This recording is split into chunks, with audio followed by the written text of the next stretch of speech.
Então, vamos lá. O nosso conteúdo de hoje, a gente vai estar abordando tanto o capítulo 8, e se der tempo, a gente vai iniciar também o capítulo 9. Então, vocês vão encontrar esse conteúdo aí de emergência no domicílio na página 47. E logo em seguida tem um capítulo 9 com queimaduras, tá bom? Então, vamos relembrar aí alguns pontos que a gente conversou na aula passada. E eu gostaria que vocês interagissem aí comigo. Quem lembra, não é, o que seria uma convulsão? Qual uma causa aí para um paciente, para uma vítima convulsionar? Alguma causa, quem lembra? Febre. Febre alta, muito bem. O que mais? Bom dia a todos. Bom dia. Hipoglicemia, muito bem. O que mais?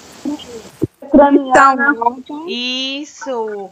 E aí, tendo em vista uma situação dessa, de convulsão, se o paciente de vocês estivessem lá, não é, cuidando de um paciente e de repente esse paciente convulsionasse, o que é que vocês fariam de imediato? Qual é a primeira conduta que tem que se realizar? Segurar a cabeça do paciente. Segurar a cabeça do paciente. O que mais? Levantar as pernas para cima. Afastar os móveis. Levantar as pernas, será que seria essa conduta? Não, é deixar ele afastar os móveis. Deixar ele de desmaio, muito liberado. Bem. Exatamente. Então, o que é que a gente vai fazer? Vamos organizar aí as respostas de vocês. Primeira coisa que a gente tem que fazer, lateralizar a cabeça, proteger essa cabeça para que ele não fique batendo, né, e de repente causar um trauma. O que mais? Afrouxar as roupas, né? De repente é uma roupa que fica sufocando a pessoa e aí deixar livre essas vias aéreas. Também fazer o quê? Afastar móveis, né, do local que possa machucar. E uma coisa bem importante que a gente não deve realizar de jeito nenhum é conter os movimentos da vítima. Deixa essa vítima se debater mesmo, é natural, é o processo da convulsão. Então, deixa ela se debater, não precisa estar colocando nada na boca do paciente, não deve segurar a língua do paciente para que a língua não enrole, isso não existe, tá? O que vai acontecer é machucar a sua mão, né? Porque ela tá lá com movimentos involuntários e isso vai causar um dano para você, né? Então, essa conduta que deve ser realizada, tá certo? Falaram aí de levantar, elevar os membros inferiores, já seria o caso para desmaio, não é? Quem lembra o nome que eu disse, o nome técnico para desmaio? Síncope, muito bem, Gabriela. Eu li seus lábios. O seu áudio não está aberto, mas eu li seus lábios. Olha, essa professora tá atenta a tudo, viu? Síncope, muito bem.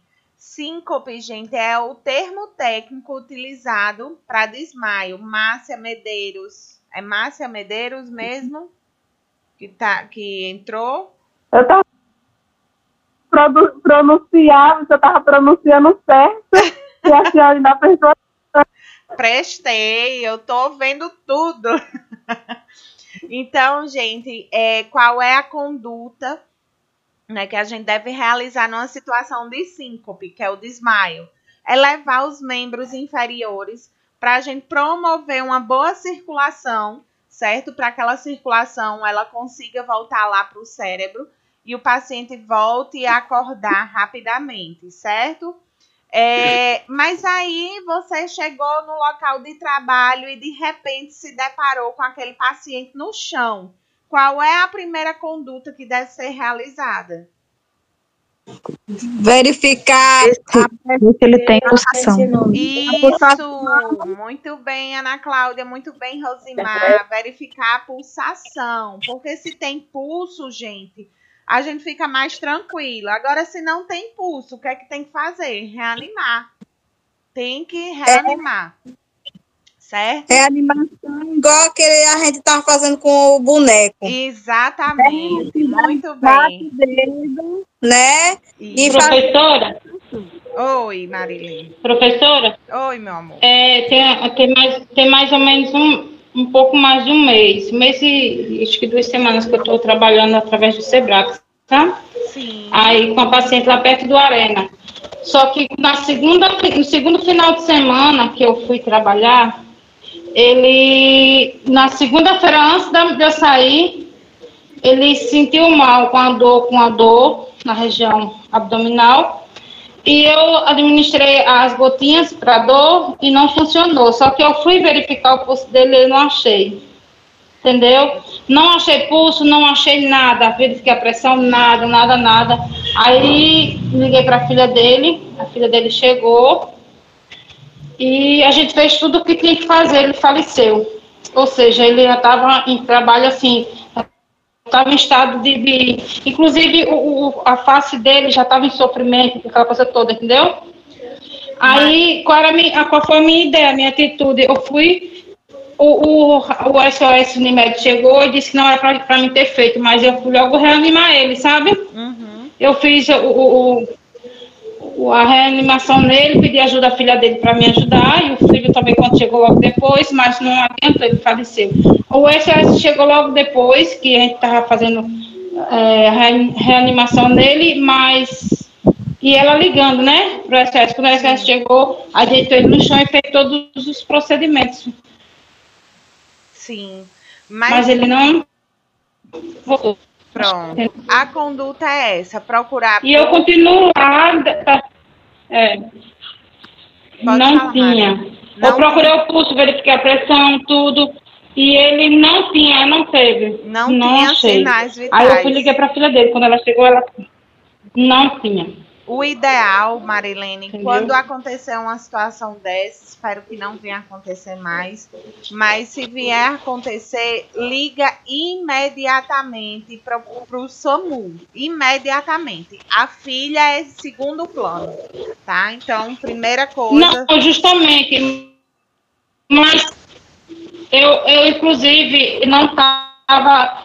tipo assim, ele que pediu para me ligar para o filho dele, eu liguei, não... Ele estava consciente ainda, falando, que ele chegou e estava falando ainda, entendeu? Eu consigo conversar com ela, falou que estava sentindo dor, falou com ela pelo telefone, aquela coisa toda. Aí só que eu achei muito fraquinho o pulso dele. Aí eu fui Aline, eu não estou encontrando o pulso dele, está muito fraquinho. Aí eu disse, tá, Marina, eu estou indo para aí. E já ligando para o SOS Unimed, ela, entendeu? Sim. Entendi. Aí, sobre isso eu sei, uma vez eu também cuidei de uma paciente negra e ela estava com sudorese, bastante sudorese, sentindo mal, eu liguei. Inclusive, as netas dela que nesse dia estavam comigo na casa, estavam lá de fora, curtindo um churrasquinho, um negócio assim, eu só vi com ela no quarto. E ela sentiu mal, eu liguei. Muito bem. Inclusive, quando pensou que não, correu tudo, e quando o carro o SOS Unimed chegou, aí elas ficaram assustadas, porque eu fui até lá, comuniquei o que estava se passando, elas não deram atenção. Então, eu fui ligar para a SOS. Foi com que salvou a vida da senhorinha. Muito bem. Aí parabéns. levamos ela para o hospital. Tá vendo como é importante o conhecimento, né? Conhecimento é tudo. Eu sempre faço o que eu posso. Muito bem. Eu sempre faço o que eu posso. No que eu aprendi, né? Muito bem. Então, vamos lá. A gente falou de convulsão, a gente falou de desmaio. Eita, que o vizinho tá... Professora, eu vou dar uma saidinha... Eu vou dar uma saidinha aqui do perto do celular, mas eu tô com fone ouvindo a aula, viu? Tá certo. Vou só organizar umas coisas que tem ali. Tá certo, meu amor. Certo? Então, vamos lá. Convulsão a gente já falou, revisou. Desmaio a gente já comentou. Engasgo, né? A gente já viu que existe, né, sinais que a gente pode observar se essa pessoa está engasgada ou não. Ela provavelmente vai ficar roxeada, né? Vai ficar cianótica, que a gente chama, que a pessoa fica roxinha mesmo, não consegue verbalizar, não consegue falar. e aí não consegue chorar e tá engasgada mesmo. Se for um engasgo que a gente, com os tapinhas nas costas, a gente consiga desobstruir, né, as vias aéreas, ótimo. Mas, às vezes, não resolve só com os tapinhas nas costas. Precisam realizar uma manobra, que eu vou dizer mais na frente, certo? E animais peçonhentos, a gente também vai ter uma aula só disso, por isso que eu não me aprofundei tanto. Mas a gente já sabe que tem que lavar o local, né, da picada, elevar o membro, mas imediatamente levar, né, esse paciente para tomar o soro antiveneno, certo? Mas aí vocês vão ter uma aula mais específica sobre animais peçonhentos, certo? O que é que a gente vai ver hoje? Né? A gente vai ver o que é necessário para o cuidador desempenhar seu trabalho diante de uma situação de emergência em casa. Vamos conhecer também os graus de queimadura e como agir numa situação de primeiros socorros, certo? Alguém falou comigo e saiu? Oi. Escuta, eu queria fazer uma pergunta assim, ó. Eu tinha um paciente que ele tinha no pescoço um negócio que ele respirava pelo pescoço, assim, pelo uma válvula. Era. Aí, quando ele faleceu, eu não soube o que fazer, porque era o sangue saindo por dentro daquele negócio, assim, como se fosse uma torneira. Sim. Ele teve hemorragia interna, e aí, como é um orifício, como aquilo ali é aberto, né, extravasou sangue pelo local, certo? Aí ele respirava por ali. Aí eu queria saber qual o procedimento que a gente faz, caso uma situação dessa, que eu não sabia o que fazer e não tinha como eu ajudar ele. Era sangue pelas paredes, por tudo que era campo. Pela boca, aquele sangramento, mas imediatamente chamar o SAMU, porque a gente não tem, a gente não tem recursos para socorrer uma situação dessa, entendeu? Então tem que imediatamente chamar o socorro e o máximo que você poderia fazer era conter aquele sangramento, certo? Mas aí, eu não sabia como é que eu contei, porque o sangue estava saindo como fosse uma torneira aberta. Eu sei, é hemorragia interna mesmo, então é bem eu não sabia nem o que fazer com ele pedindo ajuda, mas era sangue pela boca, era sangue pelo aquele coisa, e eu não sabia o que fazer com ele. É um paciente que eu tinha, ele faleceu. É muito triste mesmo essa situação. É realmente chamar o socorro, que a gente não tem muitos recursos para utilizar numa situação dessa, certo? Aí quando a ambulância chegou, que eu moro aqui no interior, quando a ambulância chegou, ele já estava morto. É uma situação bem grave, né? De hemorragia interna é algo que a gente não consegue controlar. Eu não tenho, nem você tem como controlar esse sangramento internamente, né? E aí só cirurgia mesmo e às vezes não dá tempo, infelizmente. Se chama choque hipovolêmico, né? Quando o paciente perde muito sangue, uma hemorragia. E ele estava muito, eu dei a janta dele, que ele comia pela uma sonda, aí eu dava pela sonda a janta dele, aqui eu molhava a boca dele e tudo. Aí eu fui para casa. Quando eu cheguei em casa, a irmã dele ligou, dizendo que ele estava assim nessa situação. Aí quando eu cheguei lá, era sangue por tudo que era canto. É triste mesmo. Então, vamos lá. Vamos para nossa aula de hoje. Então, será que vocês sabem, de fato, olha aí, já é uma pergunta que eu já estou fazendo e vocês acabaram de responder, né? Como exercer a função de cuidador em domicílio em relação aos primeiros socorros, né? Porque a gente está falando de situações de emergência no domicílio.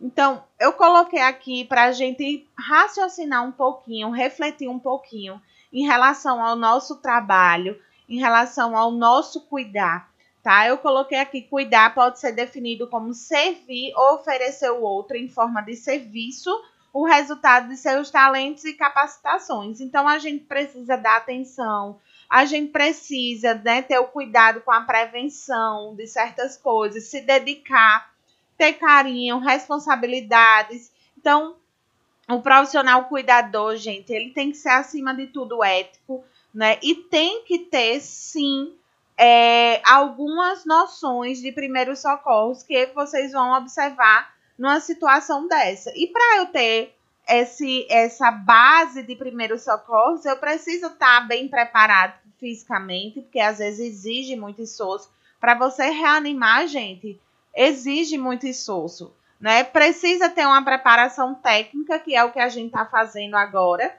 e uma preparação psicológica, que não adianta a gente se desesperar como é que a gente vai prestar socorro, né? Então tem que ter muita cautela, muita calma, responsabilidade, estar preparado fisicamente e mentalmente para realizar esse primeiro socorros, né? Então, o objetivo principal de uma situação de emergência em domicílio é preservar a vida do paciente, reduzir o sofrimento dele e prevenir complicações. Então, eu preciso ter esse conhecimento básico para que eu consiga minimizar o risco daquele paciente, tá certo? Aí, como a gente acabou de falar, gente, em qualquer dessas situações de maior risco, de emergência, a gente precisa verificar o estado do paciente, verificar o local, pedir ajuda, sempre pedir ajuda. Se eu não tenho condições psicológicas, físicas, tô desesperado, não sei o que fazer, liga para o SAMU que ele vai lhe orientar. Ele vai lhe orientar o que fazer. Às vezes não é necessário nem ir à ambulância, mas aí eles vão orientar vocês o que vocês devem realizar de acordo com o que vocês vão estar relatando para o paciente, tá? E aí eu coloquei aqui só por questões como a gente teve aula passada, questões de emergências e hoje também, eu coloquei algumas situações que precisa de emergência. Primeiro lugar de tudo, parada cardiorrespiratória. Preciso urgentemente chamar assistência especializada. Convulsão também é uma situação de emergência. Desmaio, engasgo, né, como a gente já falou. Acidentes com animais peçonhentos, queda, vômito e diarreia. Vixe, Priscila, vômito é algo e diarreia é algo que a gente deve se preocupar? Com certeza, tá certo? O vômito em excesso e a diarreia em excesso, ela pode levar a vítima ao óbito. Por isso que a gente precisa ter esse conhecimento, tá bom? Então, fiquem aí ligadinhos nas informações que a gente vai trazer para que vocês saibam realizar, né, uma situação, um olhar mais atento para essas situações de emergência. Gente, a primeira situação de emergência no domicílio que a gente vai estudar hoje vai ser a queda, né? A gente vai falar de queda, desidratação, vômito e diarreia, para depois entrar na parte de queimaduras. Então, a queda, gente, tendo em vista que muito de vocês estão cuidando de idosos ou vão cuidar de idosos, é uma situação que a gente precisa ter conhecimento, não é? Porque a gente sabe que o idoso, ele tem o risco de quedas, é muito vulnerável a quedas, né? E aí, o que é que vocês precisam fazer? Prevenir essas quedas, não só do idoso, mas também, principalmente, das crianças que ainda estão na fase, né, do engatinhar para o andar. E aí pode acontecer de ter um acidente mais grave nessa queda, o paciente vir até a óbito. Então, a gente precisa estar atento. Inclusive, como eu falei no primeiro slide, a gente precisa prevenir algumas situações, ter uma precaução.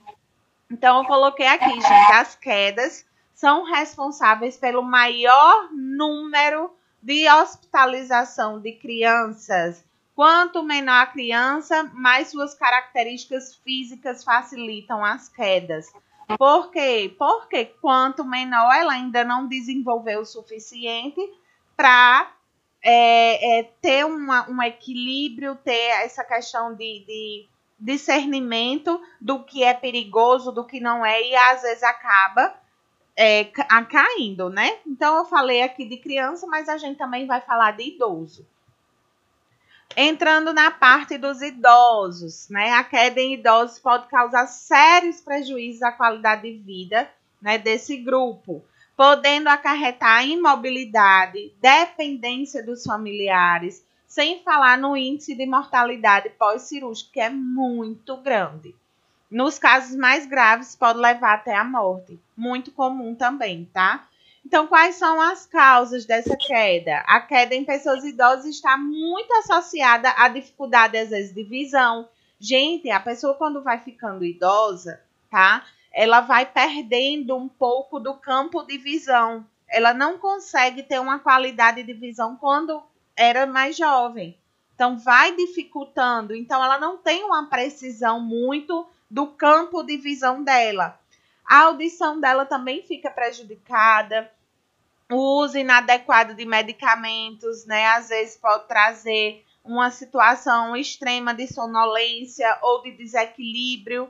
Dificuldade de equilíbrio, né? Perda progressiva da força nos membros inferiores. Então, às vezes, o idoso está andando normalmente, de repente, dá uma fraqueza nas pernas. É como se o joelho flexionasse, né? E a perna flexionasse e o paciente vem a sofrer a queda. Tem também a questão da doença osteoporose. Eu não sei se vocês sabem, mas eu acredito que sim. A osteoporose é uma doença que ela vai acarretar, né, um dano na estrutura óssea. Se a gente for observar, deixa eu colocar aqui um osso com osteoporose e um osso normal.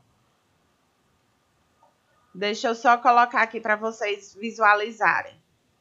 Uma imagem de um osso, a estrutura óssea normal, e um osso com osteoporose. Olha aqui. Vocês estão vendo que essa estrutura óssea desse lado aqui, ela tá bem mais, eu vou usar até uma palavra bem comum, fornida, tá bem mais juntinha, tá bem mais estruturada. Essa aqui, ó, os orifícios estão bem mais abertos. E isso causa fratura com muita facilidade. Então, ó, tá quebradiço. Olha aqui a diferença desse osso para esse. Esse aqui não vai estar mais fragilizado, qualquer coisinha quebra.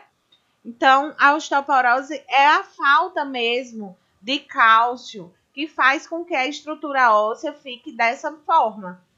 Então, imagina só se não há um risco grande aí de repente, o paciente está andando e aí tem uma flexão por falta de força. E aí, essa flexão pode gerar o quê, gente? Uma fratura e uma queda. Não é verdade? Às vezes... Professora, a minha tia, ela tem osteoporose, né? As pernas do joelho dela. Então, o joelho dela é muito inchado. Onde tem osso, da perna para baixo, onde tem osso, é tudo inchado. Que quando ela não consegue andar direito, às vezes quando tá chovendo é que prejudica mais, que é mais frio. Aí a coitada fica andando bem devagarzinho, mas fica muito inchado. Tem medo até de cair, entendeu? Exatamente. Porque fica como fraco.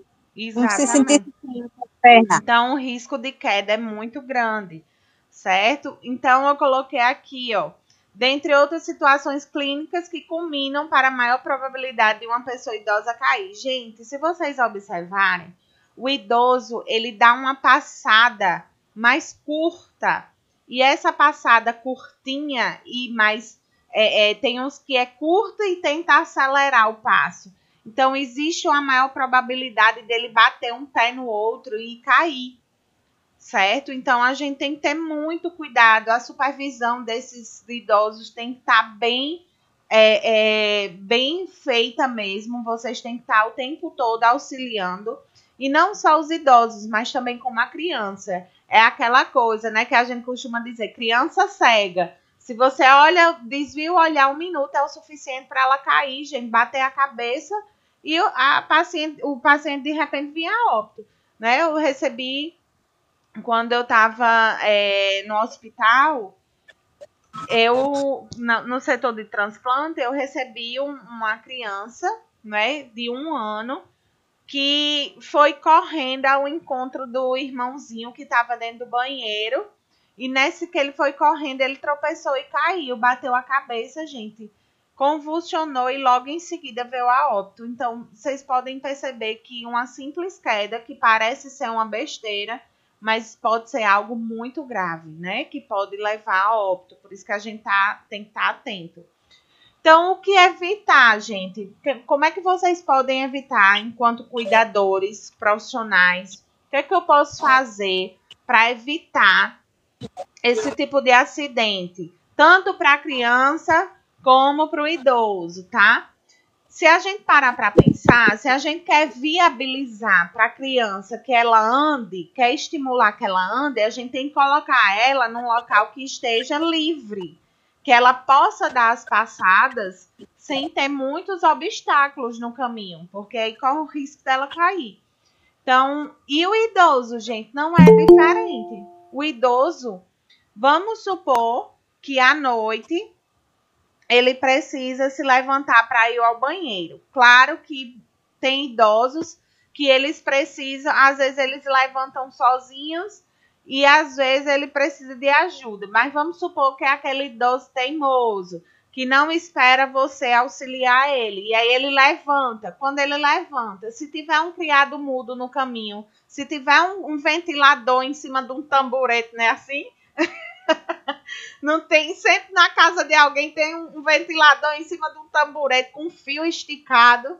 E aí, gente, ele precisa levantar para ir ao banheiro. Aí não tem nenhuma luz acesa. Olha que dificuldade esse idoso vai ter, né? De repente, ele vai procurar uma sandália e deixar a sandália no meio do caminho, ele tropeça e cai.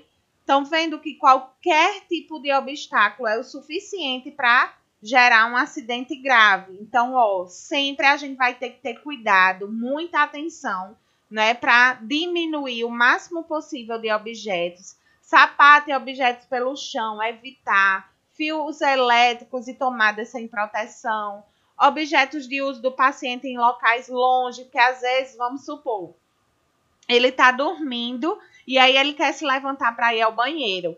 Aí ele precisa pegar o óculos, certo? Só que o óculos está um pouco distante dele, aí não tem nenhuma luz acesa, né? Não tem nada perto. Então, só o fato dele ter que se levantar para pegar esse óculos, vocês concordam comigo que o campo de visão dele vai estar prejudicado? E aí, como é que, para ele chegar até esse local de pegar o óculos, ele vai sofrer um dano, ele pode sofrer uma queda, né? Então, por isso, tudo isso, tamborete com ventilador, estou me identificando. Quem nunca, né? Quem nunca botou um tamboretezinho com um ventilador em cima? Então, é isso, gente. A gente tem que ter muita atenção, auxiliar mesmo nessa supervisão com o idoso e com a criança.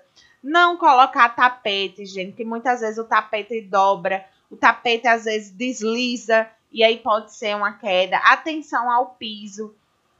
Então, evitar ao máximo que esse piso seja escorregadio, né? E evitar que o ambiente tenha pouca iluminação. Eu gosto sempre de orientar, deixar sempre uma luz acesa no ambiente do quarto, tanto do idoso como da criança, certo? Deixa uma pouca luz lá para sinalizar, tá? Para sinalizar onde é que é o banheiro, para sinalizar, porque às vezes acontece do idoso ter que se levantar para ir ao banheiro e de repente ele pode cair, certo? Licença, professora. Pode falar, meu amor. Eu não acompanhei muito ainda nas residências, sabe? Mas nos hospitais, Sim. a primeira coisa que eles fazem é a gente assinar um termo de queda. Muito bem, perfeito. Aí, aqui eu cuidei há pouco tempo, fiquei 2 meses, né, no UOL. Sim. E ela era muito magrinha, só tinha 31 quilos quando chegou lá, com 74 anos. Que era problema psiquiátrico, mas o problema dela é porque não engordava. Então, ela ficou lá direto na sonda. Na sonda. Mas quando deixava ela livre, ela era teimosa. Tipo, ela queria ir mexer na bolsinha dela para pegar a calcinha. E enquanto eu ia buscar água ou resolver alguma coisa para ela mesma, né? Ela levantou e eu tive que ser firme com ela. Disse, dona Edviges, se a senhora levantar, quando eu disser que a senhora não pode, eu que vou me prejudicar se a senhora cair, porque eu assinei o termo. Aí ela fez isso umas 3 vezes, aí eu era obrigada a colocar a grade mesmo ela não gostando, porque a grade, né, da cama. Sim, da cama. Porque ela ela não gostava quando botava grade, era como se sentisse presa. Sim. Mas, de uma certa forma, eu tinha que botar por causa da segurança, porque ela teimou 3 vezes. Exatamente. Então, aí eu disse, eu acabei de falar com a senhora que não podia, a senhora fez o contrário. Aí ela nem deu atenção, sabe? Porque como é uma área psiquiátrica, então a responsabilidade somos nós mesmos, cuidadores, quem estiver acompanhando. Pois é. E aí, numa situação dessa, né, que você já sabe que a paciente ela é complicada, ela não tem a consciência de que aquilo ali vai trazer um prejuízo para ela. Então, a gente tem que minimizar o máximo possível de saídas. Não pode deixar só, né? E se de repente você precisar sair, sinalizar a enfermaria, alguma coisa assim, para ter alguém próximo. Não, mas não era saídas assim, não. Tipo, se eu precisasse do banheiro, então o cuidado era maior. Dentro do quarto mesmo, eu não saía, era 24 horas lá, só saía para pegar a água dela. Sim. E os outros acompanhantes eu pedia para olhar, entendeu? Entendi. Só que, como não gerou a confiança, assim, de ela ficar quietinha, tipo assim, Dudu, dona Edvige, fique aqui só enquanto eu pego sua calcinha, não saia daí. Aí ela levantava e ia mexer na gaveta de algo, pegar um pente, pegar alguma coisa dela. E ela aí então assim mesmo, viu? Teimosinha. Aí eu disse, tá vendo, a senhora poderia ter caído e eu ia me prejudicar, porque eu assinei o termo, e eu fui só pegar algo para a senhora, muito rápido no armário.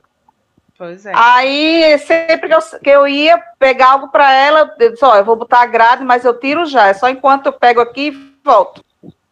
Justamente porque já tinha acontecido. A gente tem que se cercar do máximo possível de segurança mesmo, né?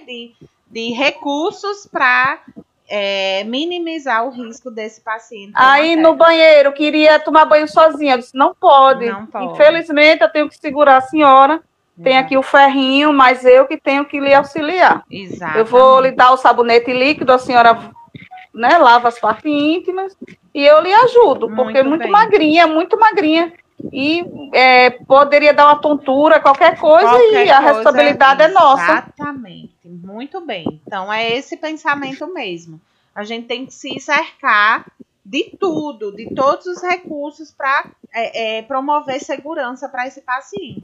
Eu trouxe aqui uma foto que ela nos dá uma possibilidade de uma segurança maior. Claro, gente, que aqui está bem sofisticado, né?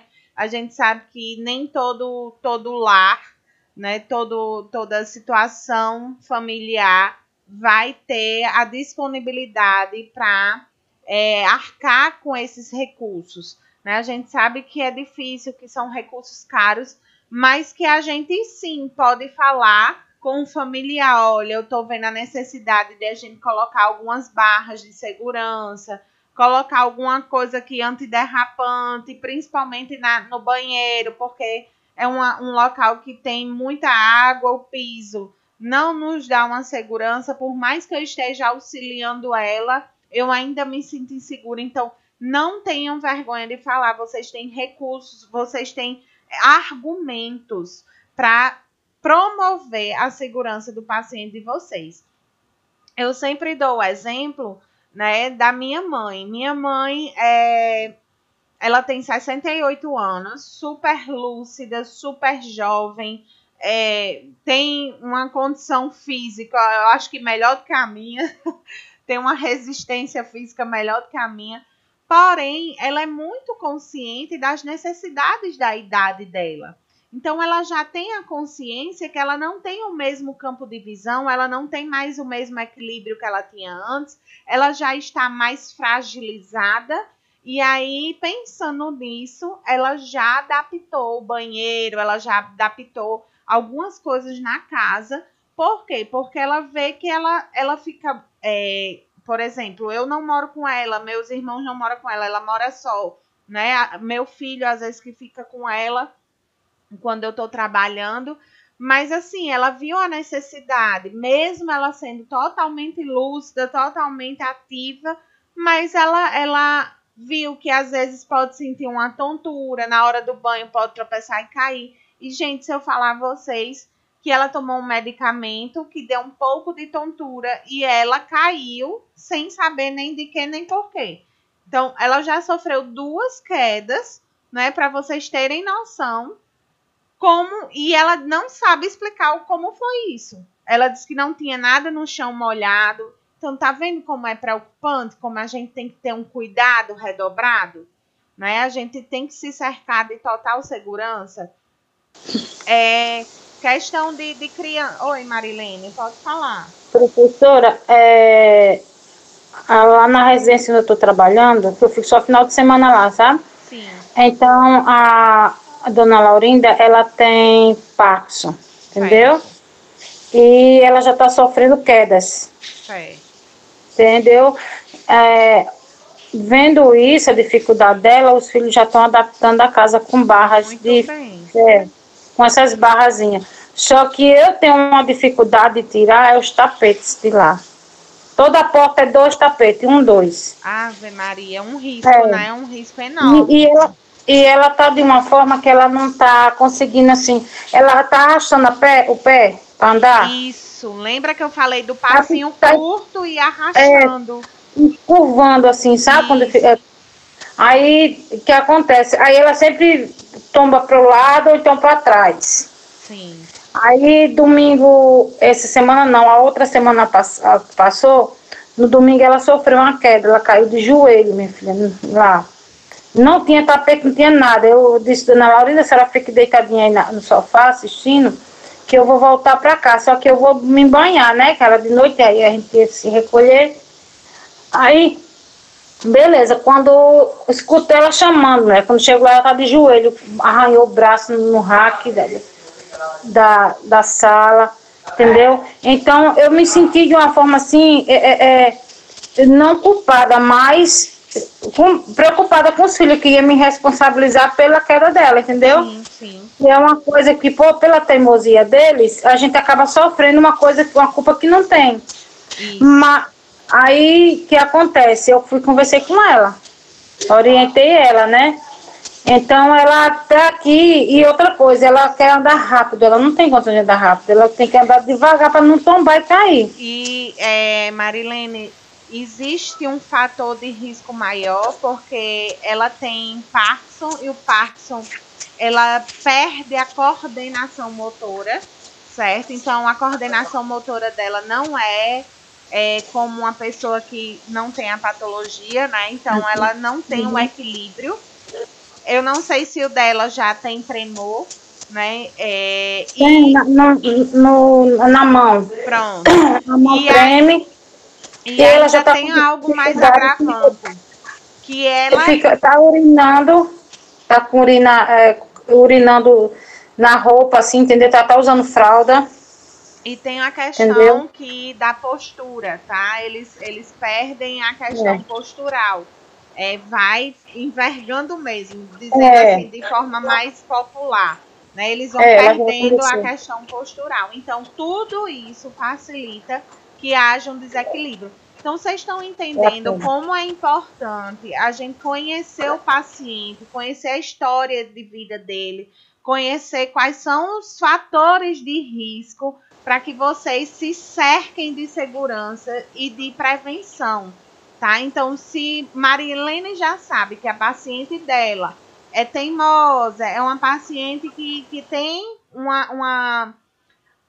tem uma questão deficiente, né, limitada da coordenação motora, aí que eu tenho que redobrar. Eu não posso deixar em hipótese alguma essa paciente só de forma insegura, né? Eu tenho que me cercar de cuidados, que seria o caso que a colega falou, acho que foi a Silene, né, que tem que colocar a grade, mesmo que ela não goste, mas coloca a grade.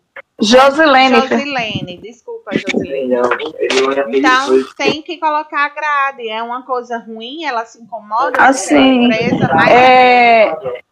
Licença, em relação aos familiares, eu acho que eles sobrecarregam quando você está na residência, tipo, fica à vontade e deixa a pessoa que está cuidando lá. Só que nós temos que colocar eles também em alerta em relação se eu não tenho como ir no banheiro, eu não tenho como tomar um banho, porque o paciente ele não dorme, ele demora, é um paciente assim mais difícil, eu acho que a gente tem que pedir para que a família coloque pelo menos alguma coisa que proteja, né? Isso. Se em casa não tem uma grade, vai ter que pedir, olha, ou vocês me auxiliam para mim tomar um banho, ou você coloca as medidas de prevenção para ele, de proteção. Isso, porque... mas é isso que eu estou estimulando a vocês, a conhecerem os recursos, as possibilidades, porque vocês têm necessidades. Do jeito que nós temos os deveres, eles também têm, como familiares, e não só cobrar da gente quando nós tivermos, quando errarmos de alguma forma, né? Sem querer, mas erramos porque eles não podem realmente ficar sozinhos. Quando vocês estiverem num outro módulo, que é de noções de cuidador de idosos e crianças, tem uma aula sobre isso, que é justamente conhecer quais são os meus direitos e os meus deveres, né? Porque não adianta, gente, vocês têm necessidades, vocês têm que fazer, tem que ir ao banheiro, tem que tomar um banho, mas para isso eu preciso deixar o meu paciente seguro.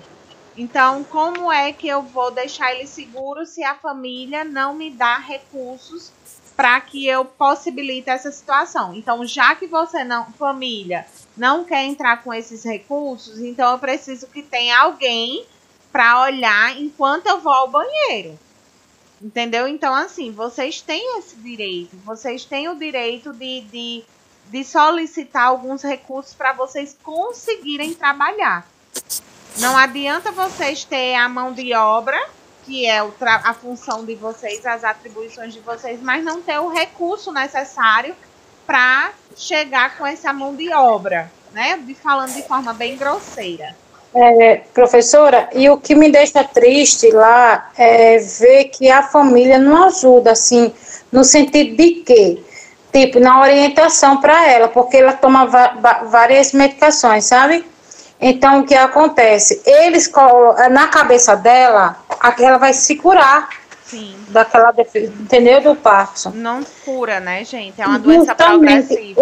Eu tenho a minha consciência que não tem cura, né? Mas, inclusive, eu até coloquei isso para ela uma vez, ela ficou só olhando para mim, porque eu disse, dona Laurinda, porque é assim, ela toma muita medicação, e então ela, inclusive, para ter o controle, entendeu? Mas ela tem na cabeça dela que aquela medicação que ela está tomando para o Parkinson, ela vai se curar. Então ela acha que ela está apta a andar do jeito que ela quer, a sandália o salto altinho assim, eu disse, ela tem que tirar essa sandália, a senhora não pode estar usando essa sandália que a senhora vai virar o pé e vai cair. Sim, porque não tem coordenação. Então, inclusive, a família vê tudo isso e eu já coloquei e eles não tiram essa sandália dela. Ela é muito assim, presa às coisas dela. Ela não ela quer usar. E aí a dica que eu dou, gente, a conversa ela é essencial e ela tem que ser com jeitinho, tá? Então não adianta a gente chegar e impor situações, né? Eu sei o que é certo. Não, eu converso. E aí eu quero Inclusive, eu até falei pro filho dela para orientar ela a respeito disso, de que ela tenha consciência que o Parkinson ela não vai ser curada, ela tem que se ajudar também, entendeu? Fazendo de forma que ela não venha se machucar. Sim. Então, na consciência dela, ela vai ficar boa, e não é isso. Então, ela quer agir normal, como se ela fosse saudável. Mas, entendeu? Exatamente, o que ela pode se conscientizar é que aquela medicação, ela pode impedir que a doença venha progredir mais rápido, né? Então, ter um controle naqueles sinais e sintomas que ela apresenta. A medicação vai ser isso, é meio que controlar os sinais e sintomas dela, né? Dar uma maior qualidade de vida para ela dentro das limitações que a doença ela proporciona, porque ela vai ter limitações, inclusive os efeitos colaterais dos medicamentos vai causar algumas situações que vai pôr em risco o paciente. Então precisa ter essa conversa com o familiar de forma serena, de forma tranquila, onde o familiar entenda as limitações, né? E que você venha com ideias e estratégias para promover bem-estar para aquele paciente e segurança, certo? Então, essa é a ideia geral que a gente precisa ter. Então, vamos lá adiante. Eu já passei, professora, por essa dificuldade. Cuidando de algum paciente que a família não... Isso. Eu já passei por essa dificuldade de só tomar um banho a partir das 3 horas da madrugada. E para ir ao banheiro, eu levaria até o paciente comigo. Para mim não ver. É uma situação complicada, gente. É muito Isso, complicada. graças a Deus, como eu já passei por isso. O que é que a gente tem que ter cuidado, né? A gente não pode pôr em risco a nossa saúde para oferecer bem-estar para o paciente. Isso tem que chegar junto da família e dizer, olha, eu quero proporcionar o melhor possível para o meu paciente, para fulaninho de tal, mas eu preciso ter qualidade de vida também. Eu preciso estar bem para poder cuidar do paciente. Então, numa situação dessa, de você só tomar um banho 3 horas da manhã, gente, o banho nos proporciona um relaxamento, uma tranquilidade. Banho é saúde, né? Banho é um remédio.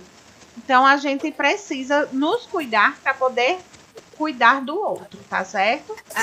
Minha filha, já aconteceu comigo e no final da história, quando eles me dispensaram, ainda passei por ruim. Mas é assim mesmo, a vida. São as dificuldades da profissão de vocês, são os desafios. Eu digo que não é nem dificuldade, é desafios, né? Que a gente precisa enfrentar. Outra coisa, gente, para prevenir esses acidentes, né? O ideal é que a gente até veja com o familiar, né, a possibilidade de chegar junto com um profissional habilitado, que seria um fisioterapeuta, para estar fortalecendo essa musculatura, tendo em vista que ele já tem limitações, que ele já está tendo muito risco para quedas. O ideal, como o Marilene estava falando aí, o paciente com aquela sandalinha, com saltinho, não é correto. O ideal é que sejam sapatos fechados, né, para evitar que de repente solte do pé, que vire o pé. Boa iluminação, a gente já falou, né? Fechar registro de gás, que eles são danados de querer ir pro fogo. Eles são danadinhos mesmo, né? Manter os remédios bem guardados, porque às vezes eles vão lá querer, estão sentindo algum desconforto, aí eles aproveitam o momento que você vira um pouquinho para se levantar para pegar esses remédios. Então não deixa à vista do paciente para que não estimule essa necessidade de ir até lá. Utilizar chinelos de borracha no banho para ajudar a não cair, não é? A não sofrer a queda, não ser algo mais antiderrapante. Supervisionar o paciente o tempo todo e manter o ambiente sempre limpo para estar evitando aí, de repente, ter quedas, né? A gente sabe que essas quedas, elas podem proporcionar aí um risco muito grande para fraturas, tá? E essas causas para ocasionar a fratura, uma pancada direta, um impacto violento pode causar fratura. Uma rotação, de repente ela vira o corpo, pode gerar aí uma fratura também. Uma contração muscular extrema também pode ocasionar uma fratura, principalmente desses idosos que têm a estrutura óssea fragilizada. Então, aí vai ter movimentos do fragmentos, por exemplo, se fraturou, pode ser que os pedacinhos de ossos comecem a se movimentar e aí vai gerar uma dor muito grande. E, de repente, num momento de uma queda dessa, tem uma fratura do osso que o osso vai e rompe a pele, né? Causando um sangramento intenso. Então, ó, na hora da queda, fraturou um osso, que o osso, na hora que partiu, ele rasga a pele. E aí, o que é que vai acontecer, gente? Hemorragia, né? Vai causar hemorragia. E aí, eu trouxe aqui 2 situações só de figuras para que vocês vejam direitinho. De 2 quedas, certo? uma onde ele caiu por cima do braço e a outra foi uma queda, né, de um atleta aí. Se vocês observarem, tem uma estrutura óssea aqui, ó, fina, né, que rasgou a pele. Olha só o membro inferior aqui totalmente caído, né? E a estrutura óssea exposta. E aqui, gente, não foi diferente. O osso fraturou, porém não chegou a romper o tecido, a pele. Pergunta, qual dessas duas fraturas é a mais perigosa?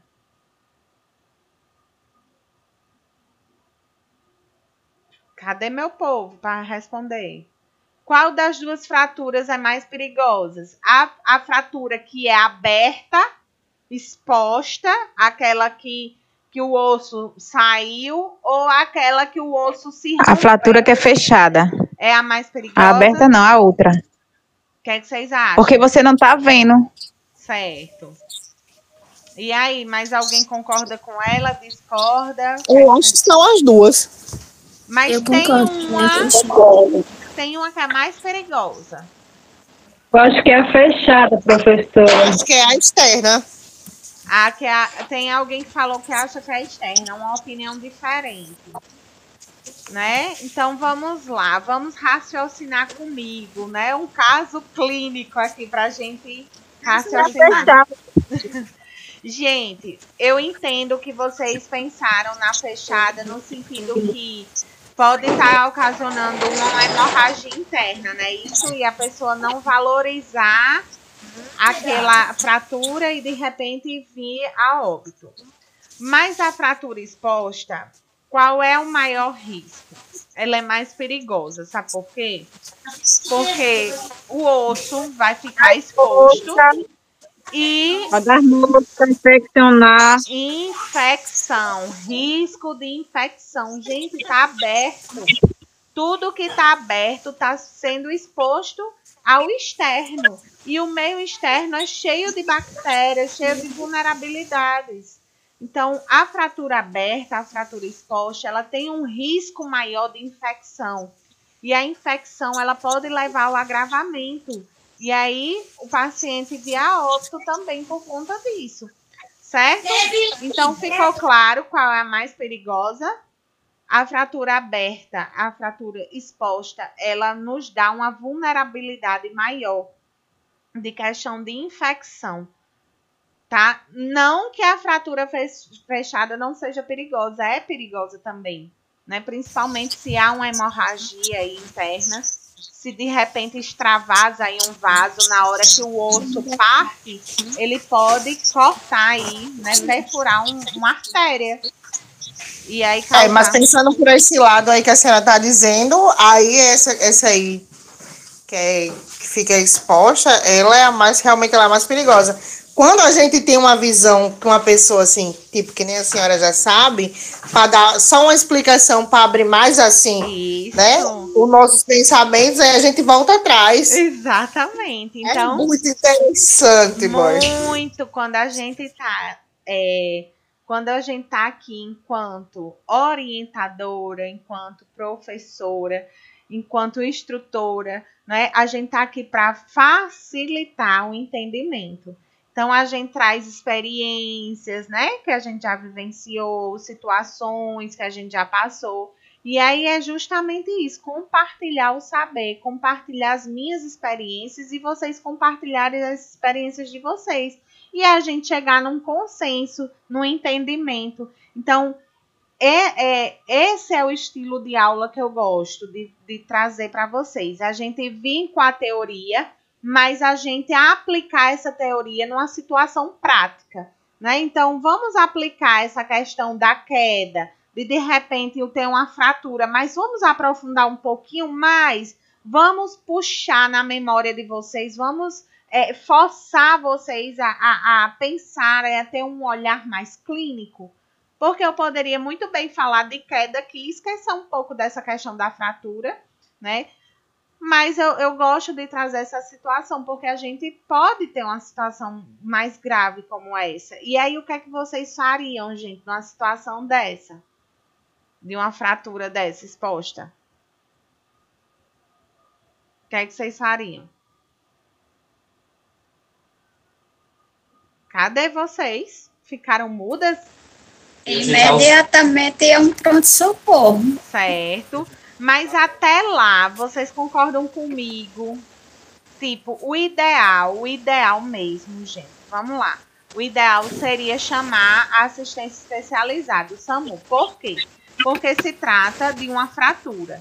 E se trata de uma fratura, a gente não tem habilidades para mobilizar isso aí, imobilizar, no caso, tá?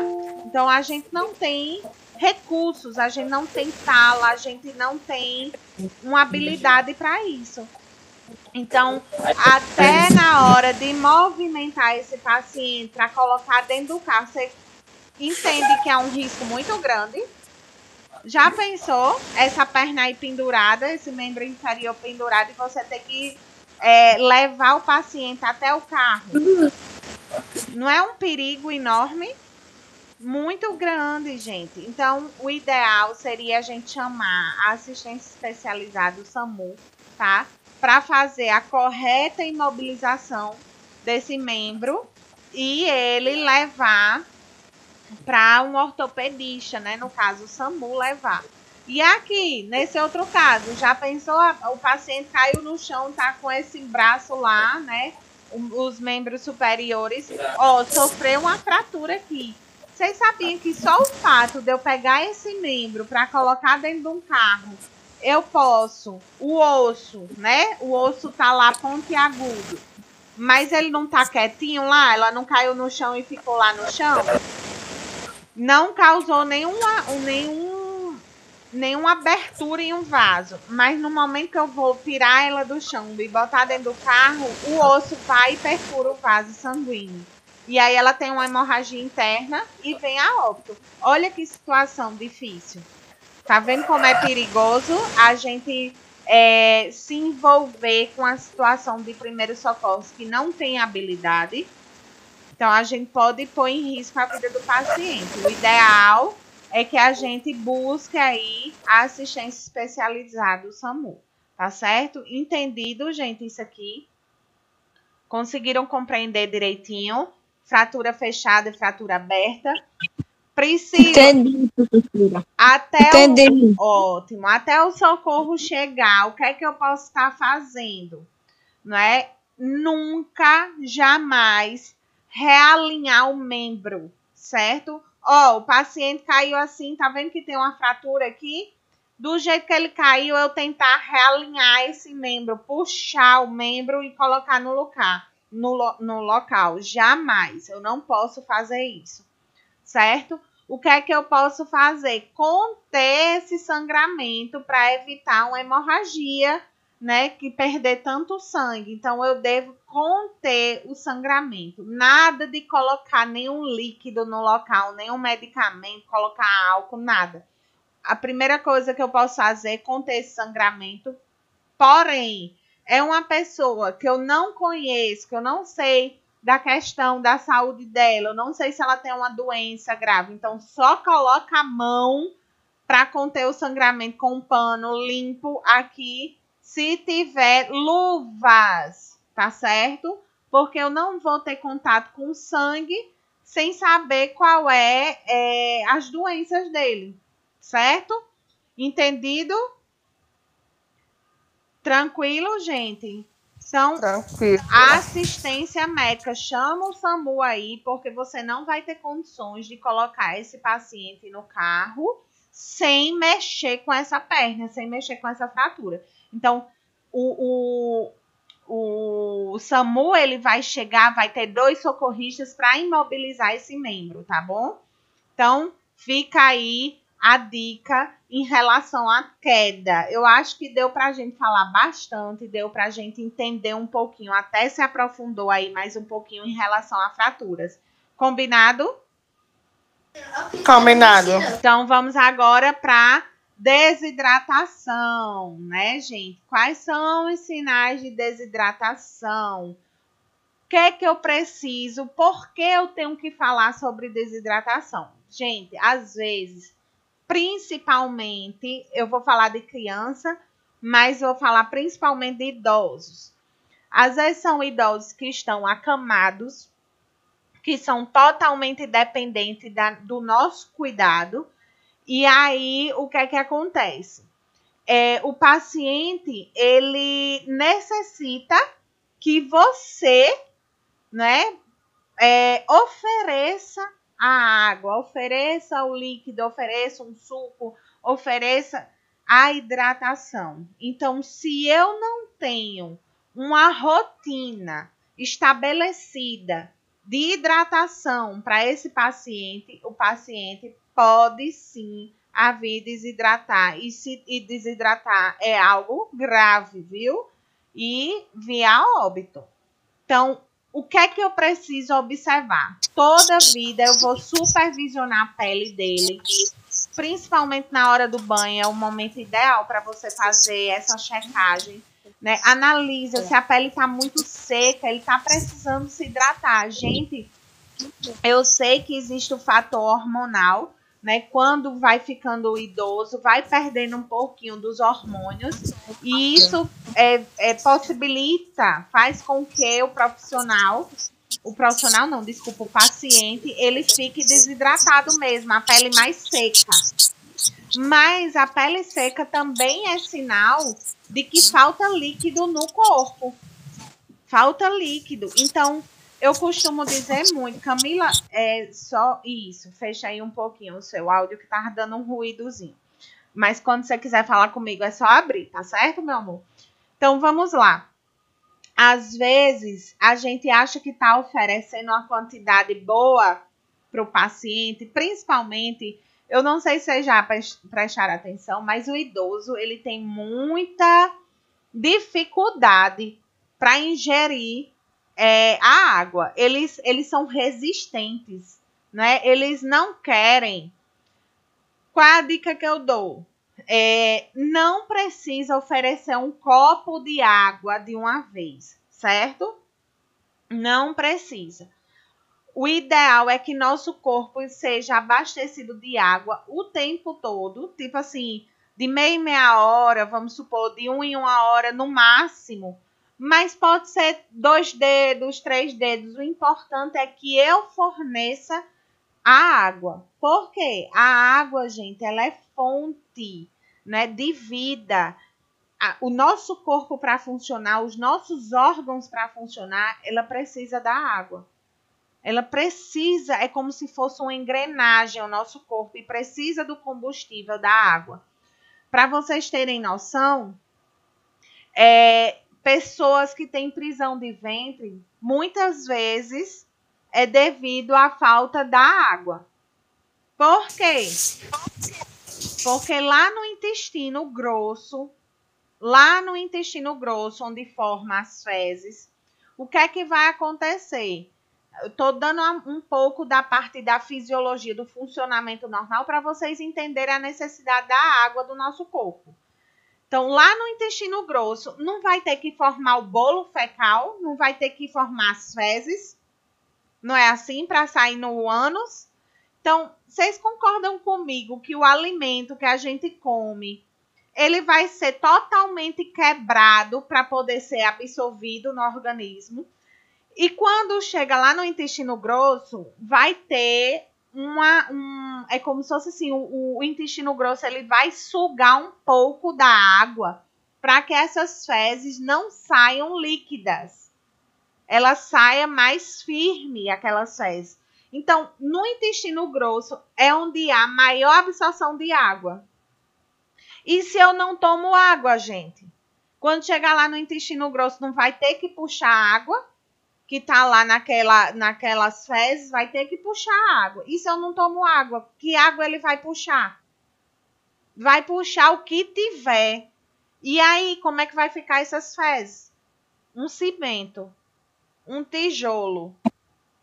Aí não sai nada, não porque sai. Fica grosso. Isso. E não tem como a pessoa fazer nada. Tem gente que passa 8 dias, quase 10 dias sem ir no banheiro, porque não tem condições. Tem que tomar água, bastante água, para poder descer tudo. Exatamente. Ai, professora.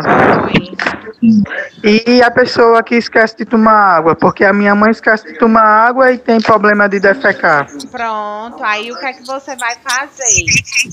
Você pode dar essa assistência a ela e pelo menos uma semana aí você tá educando ela a tomar água. Como é que você faz? Você pode botar até mesmo para despertar o celular. E dá de meia hora, 2 dedinhos de água, 3 dedinhos de água. Passou uma semana, Camila, o que é que vai acontecer? Passou uma semana, o corpo vai estar condicionado àquilo. O organismo mesmo vai sentir a necessidade de pedir a ela, certo? Então, ela vai ter necessidade de tomar água de meia hora, porque você condicionou o corpo a fazer isso. Gente, deixa eu só dar um alerta, tá? Ninguém deve sentir sede. Ninguém. A sede é um pedido de socorro do nosso corpo. A sede é o corpo dizendo assim, pelo amor de Deus, me dê água, que você não abasteceu de água. Eu preciso funcionar. Professora, e quem toma bastante água e continua defecando duro, que nem uma pedra? Aí tem que ver, né? Tem que ver se não é alimentação, tem que analisar, tá certo? O que é que está ocasionando isso, tá? Mas geralmente quem tem prisão de ventre, se regular um pouquinho a ingesta hídrica, que é a água, vocês vão ver uma melhora assim significativa, tá? Então, uma forma de vocês agirem com o idoso é oferecer ao idoso pequenas quantidades, mas assim, várias vezes ao dia, porque aí você... Professora, mas eu tô falando de mim mesma, porque eu tomo muita água e não sai nada. Pois é, aí você precisa buscar ajuda médica para entender o que é que não está funcionando da forma adequada no seu corpo. Tem que ver se de repente não é alimentação, tá? Aí tem que analisar. Mas eu tô dizendo que às vezes a causa da constipação é a falta de água, tá? Então vamos ter atenção nisso aí. Como é que Professora? Oi, Ana Cláudia. Eu vou fazer uma pergunta. A minha neta, ela tem 3 anos. Certo. Aí ela já nasceu com esse problema de prisão de ventre. A coitada faz o cocô dela parecer aqueles boboloquinha. A bichinha chora que só. Já foi acompanhada pelo médico para saber o que é isso, o que é que tá fazendo, porque às vezes, Ana Cláudia, às vezes a criança ela não amamentou, vamos supor, tá? E aí ela já começa a inserir o leite, né? Que é a fórmula artificial, que a gente chama que é o leite Nestógeno, enfim, aqueles leites que são artificiais, que são leite em pó, né? Às vezes aquele leite em pó vai causar constipação na criança, a prisão de ventre.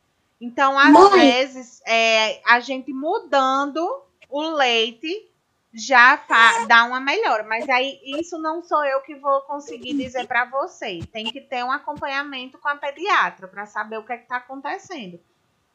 Tá certo? E aí, melhorar a questão da água. Sabe como eu eduquei meu filho em relação à água? Que vocês podem usar como estratégia para a criança se educar a beber água. Eu ensinei a ele através da urina, tá? A urina que vai sinalizar para ele se ele está bebendo água certinho ou não. Então, se a urina tiver bastante escura, se tiver amarela, escura, aquele caramelo, é porque está faltando água no corpo. Eu preciso abastecer. Então, se ele vai no banheiro e a urina não tá clara, ele, mamãe, eu não bebi água direito, minha urina tá escura. Então, a gente deve usar estratégias para educar os nossos filhos. Educar as crianças que vocês vão cuidar, tá certo? E se a criança ela não tem condições de ter esse discernimento, Se ela não tem essa condição de ter o discernimento de beber água, então cabe o cuidador, né, a criar esse hábito para ele. Então, eu tenho que oferecer constantemente água. Não precisa ser uma grande quantidade, mas é necessário que o corpo sempre esteja. Vamos dar um exemplo para que vocês entendam melhor sobre isso? Vamos lá. Eu tô aqui dando aula, né? E de repente vou dar aula até não sei que horas. Não coloquei água aqui. Vou passar muito tempo sem beber água e estou usando a voz, né? O tempo todo. Aí passo o dia sem beber água. Quando chega a noite, menino, meu corpo pede socorro. Aí eu quero beber o botijão de 20 litros de água de uma vez. Aí me diga uma coisa. Professora, mas não dizem que é para tomar uns 3 litros de água por dia? Aí você não tomou os 20 litros, não tem nadinha. Tem. Não adianta você tomar tudo de uma vez a água. Não adianta. Você tem que... Por que não adianta? Lembra que eu disse que todos os órgãos são compostos de água, que necessita da água para poder funcionar? Como é que o meu órgão, vamos supor, como é que meu cérebro vai funcionar hoje de manhã se eu só vou abastecer de água à noite? Eu não disse que é o combustível? Então, eu preciso... Aí são quantos litros de água por dia, assim? Para terminar o dia, são quantos litros de água? 3 litros mesmo de água, por aí. 2 a 3 litros. Então, o ideal é que você... Agora, claro, gente, tem que ter cuidado, principalmente se vocês vão cuidar de idosos. Se o idoso não tem nenhuma restrição, tá? Porque tem doenças, por exemplo... Quando o paciente tem insuficiência renal, ele não pode ingerir água. Certo? Então, tem que ter cuidado. Eu tenho que saber da historinha do paciente para poder promover ali algo para ele. Certo? Então, primeiro, escuta a história de vida dele para poder você intervir. Tá? Mas entenderam a importância... Quem tem derrame pleural também, né? Também. Tem um paciente, ele faleceu já, mas ele tinha derrame pleural, e algumas vezes eu fui acompanhar ele para o médico, porque a filha dele não podia, e ele sempre orientava, e não tinha quantidade exata de tomar água desde o derrame pleural. Isso. Vou precisar ser internado, e o médico solicitou para ele ficar no soro. Aí eu fui e relatei para ele que ele tinha um derrame pleural. Ele disse que seria bem interessante quando fosse para o hospital já para isso, para ficar esse alerta da quantidade de soro que ele fosse ingerir por causa do derrame pleural. Isso. Então, é igual uma insuficiência renal, gente. Quem não tem um rim, o rim é quem filtra o sangue. O rim é quem faz com que o sangue, o que é bom, volte para o organismo e o que é ruim seja eliminado através da urina. Então, o rim, ele tem essa função, filtrar o sangue, o corpo reabsorver o que é bom e eliminar através da urina o que é ruim. Aí me diga uma coisa, se o rim não funciona do paciente, como é que ele vai filtrar o sangue? Se não funciona. Então, como é que eu vou estar fornecendo água para ele o tempo todo se ele não consegue fazer xixi, porque o rim não filtra? Então, eu vou começar a colocar muita água no organismo dele e ele não vai conseguir liberar essa água. E aí vai ficar tudo retido. O paciente vai ficar do tamanho do mundo, de inchado, de tanto líquido. Não pode, tá? Porque eles dependem de uma máquina para filtrar o sangue, que é a máquina de hemodiálise. A máquina filtra o sangue e devolve o sangue filtrado para eles e elimina o que é ruim. É um procedimento extremamente doloroso e que essa máquina ela tem uma quantidade X de filtrar o sangue. Então, se você colocou muito líquido dentro do organismo, a máquina não vai dar conta. E aí o paciente vai ficar lá super inchado e ter aí, de repente, um óbito, né? Chegar a óbito. Então, olha como é importante a gente ter o conhecimento, né? Então, sempre vocês vão... Oi. E quando tem aqueles pacientes que tem pedra no rins? Certo, vamos lá. Eu tenho um conhecido meu aqui, meu vizinho, que ele tem pedra no rins. Aí ele bota aquelas pedrinhas como fosse pedra de sal grosso. Aham. Sim. Aí o coitado bota aqui só pela negócio dele, né? Gente, o cálculo renal, que são as pedras nos rins, certo? Ele tem várias causas. Pode ser a falta de água? Pode. Mas pode ser por conta da alimentação, certo? Pode ser por outros fatores. O ideal, quando se tem cálculo renal, é realmente que você tome bastante água para ajudar a eliminar. Então, se eu estou bebendo pouca água, aquela sujidade que ficou lá no meu rim. Porque, ó, pensem comigo, eu não disse que o rim filtra o sangue? Então, o sangue vai ser filtrado. Ele vai reabsorver o que é bom do sangue e vai jogar fora o que é ruim. Só que se eu não boto água no organismo, como é que ele vai jogar fora esse que é ruim? Aí começa a ficar lá no rim, aquela sujidade, aquela coisa ruim fica lá, cristalizando, que aí forma o cálculo, forma a pedra nos rins. Então, por isso que é importante a gente botar muita água no nosso organismo para ajudar esse rim a eliminar aquela coisa que está cristalizada ou até mesmo impedir que cristalize aquela sujidade, aquelas toxinas, aquelas coisas que não servem para o nosso corpo. Entendido ou não? Façam Entendi. Senhora, mais uma pergunta que eu ia perguntar à senhora. Diga aí. Que eu trabalhei numa casa, aí ele é gaúcho, né? Do Rio Grande do Sul. Aí eles pegaram um xixi da filha dele, que era mais pequena, tinha 4 anos, aí botava uma laranja e quando acabar de tomar, vai dizer o que a gente come, se você comer carne, seu xixi tem gosto de carne, se você comer peixe, essas coisas, o xixi tem gosto de peixe. Que ele disse que limpa o cálculo, limpa tudo por dentro. Eu já fiquei com isso aqui na minha cabeça. Vamos lá, isso é uma conduta, certo? Que vai depender aí da tradição, vai depender da cultura, mas que a gente não utiliza isso na medicina tradicional, certo? Na medicina tradicional, a gente não usa esse método, mas existem outros métodos aí, medicinas naturalistas, medicinas diferentes, né? Que as pessoas acreditam nisso. Aí vai de cada cultura, de cada crença, certo?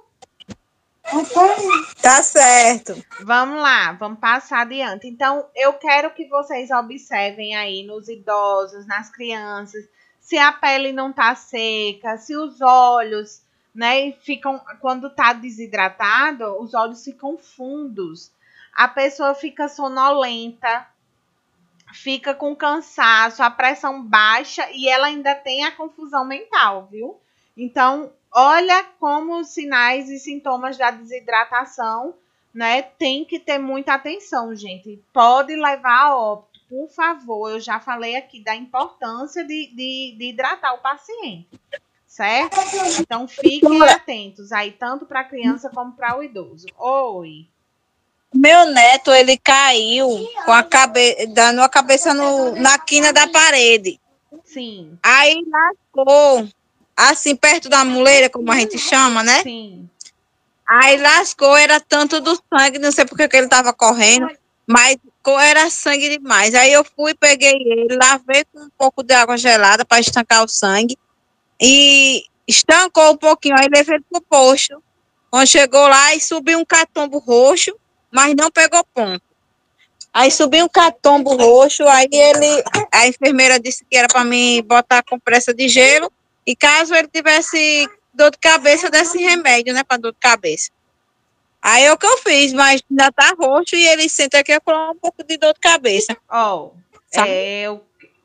Eu sei que não tem a ver aí com o que a gente tá falando, mas eu vou orientar, já que vocês... que é uma situação não é o que a gente tá falando de desidratação, mas é uma situação de emergência, né? Então, a minha dica é que qualquer queda que envolva a cabeça, certo? A gente precisa de um cuidado, de uma atenção maior. Então, o ideal, como ele bateu a cabeça, tá sentindo dor de cabeça, essa dor pode ter sido só por conta da pancada? Pode. Mas a gente não deve desvalorizar. O ideal é que se tivesse feito aí algum exame de imagem para saber como é que tá, se não teve nenhuma fratura, se não teve nenhuma lesão cerebral, tá certo? Então, é o conselho que eu dou. Teve queda, bateu cabeça, eu tenho que investigar com imagem. Saber, de repente, se não teve nenhuma lesão mais grave, tá? Então, vamos passar aí adiante. Já falamos de desidratação. Vamos agora para a questão do vômito, gente. Gente, o vômito, né? Todo mundo sabe o que é. Vai ser a expulsão, né, pela boca do conteúdo gástrico, podendo ser decorrente de uma doença ou uma reação de organismo a um alimento ou medicamento. Então, o que é que eu quero dizer com isso? Que o vômito, ele pode gerar uma desidratação. Então, tem que ter muito cuidado. Se eu estou vomitando excessivamente, vai resolver eu tomar medicação via oral? Se eu estou vomitando muito, se eu tomar um medicamento pela boca, vai botar para fora do vou mesmo jeito. colocar para fora. Então, o que é que eu preciso fazer, gente? Eu preciso levar para assistência médica. Eu preciso, porque a medicação ela não vai ser mais por via oral, né? Eu preciso reidratar aquele paciente. Às vezes você vê até a boca do paciente seca, já desidratada, de tanto que ele vomitou, certo? Então, o vômito pode ter sido por algum alimento que ele comeu e não estava legal o alimento, mas pode ser por uma reação de um medicamento e pode ser por alguma doença. Às vezes, uma infecção intestinal. E aí, eu preciso recorrer ao médico. O que é que eu quero alertar em relação ao vômito? Que pode causar desidratação. E se causa desidratação, risco de morte. Por isso que é importante a gente levar o médico para repor aí os eletrólitos, repor aí a hidratação.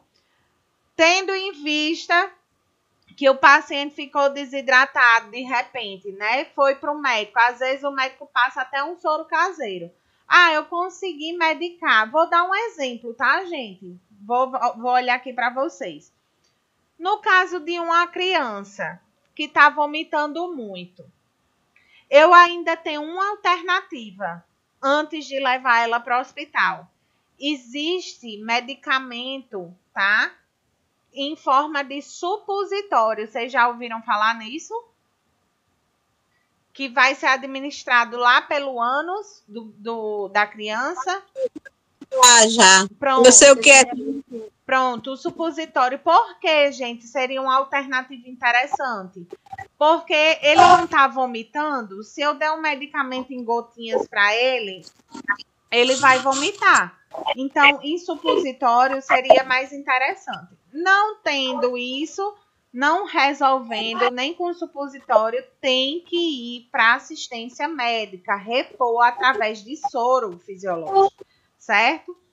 Priscila, posso, quando ele voltar do hospital, fazer um soro caseiro? Posso. Como é que é esse soro caseiro, gente?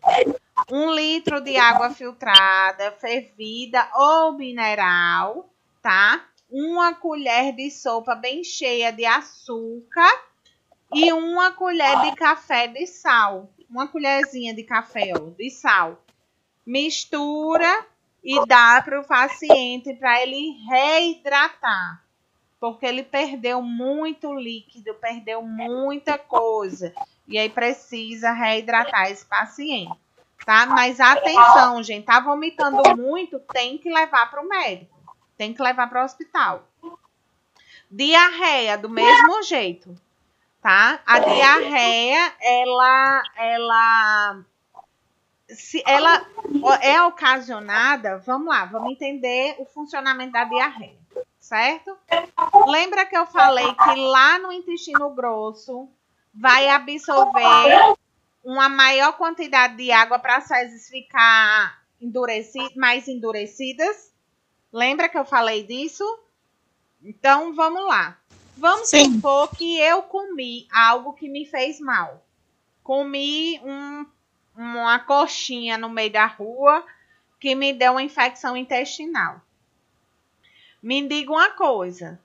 Vocês acham que o organismo vai querer absorver alguma coisa dessa coxinha? Não. Não. O organismo vai fazer o quê, gente? Expulsar. E se ele vai expulsar, não vai dar tempo reabsorver a água. Então, por isso que o alimento sai líquido, as fezes saem líquida. Porque lá no intestino grosso não houve a reabsorção de água. Então, do jeito que vem, ele libera. O organismo quer expulsar. Aí as pessoas, erroneamente, de forma errada, no caso, né? Vão e tomam Imosec. Não pode. Não pode, gente. Imosec, ele vai prender. Ele vai prender as fezes. E aí é interessante para o organismo prender as fezes. Mas, Priscila, no caso que eu tô com diarreia, certo. Aí já fiz cocô até as últimas. Aí eu não posso tomar Imosec não agora?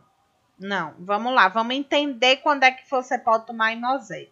Eu nem aconselho tomar, tá certo? Mas se tem esse medicamento e você quer tomar, eu vou dizer a situação correta.